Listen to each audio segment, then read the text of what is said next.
Ito yung patay, ito yung bukas, ito yung ano, high beam to, di ba? Yan yung low. Ito yung, ganyan. Isang pihit, ito isang pihit. Oh, park light.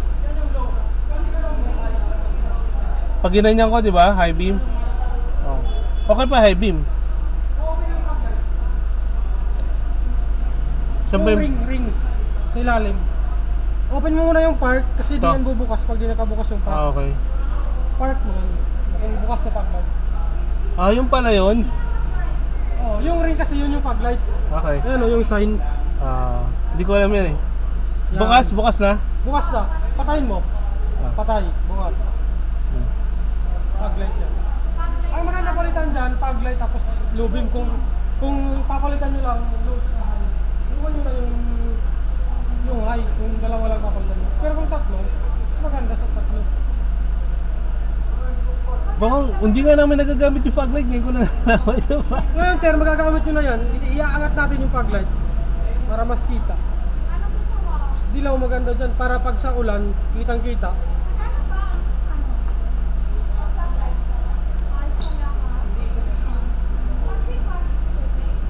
Tupor. Hindi,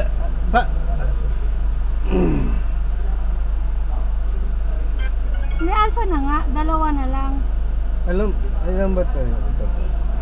Tingnan mo ha. Tingnan mo. So yung lumens niya plus half, let's say almost half, is for 600 pesos lang. Yung wattage ang issue ko. Pare-pareho silang hours. Gets mo? Pare-pareho silang ano. Pero yung warranty rin kasi mas mahaba to eh. Neto, oo, alpha nga. So Kaya yun dapat nga, tatapat sigma eh. ang tatanong ko lang, anong gustong palitan? Fog light saka low beam? Hindi ko kasi alam ba't kailangan pa natin pag yung fog light. Mahina, sobrang Mahina? Oo, hindi mo kita. Hindi ko kasi na ano eh. Sige. Kaya hindi mo alam na may fog light ka. Hindi ko kasi ginaganon. Hindi ko ginaganon. Hindi ba dahil maliwanag kaya mahina? Hindi talagang mahina siya kasi nakita ko yun sa iba eh. O sige, bubuksan ko to ha.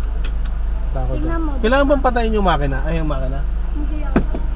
Nakabukas pa yun ba? Mm-hmm.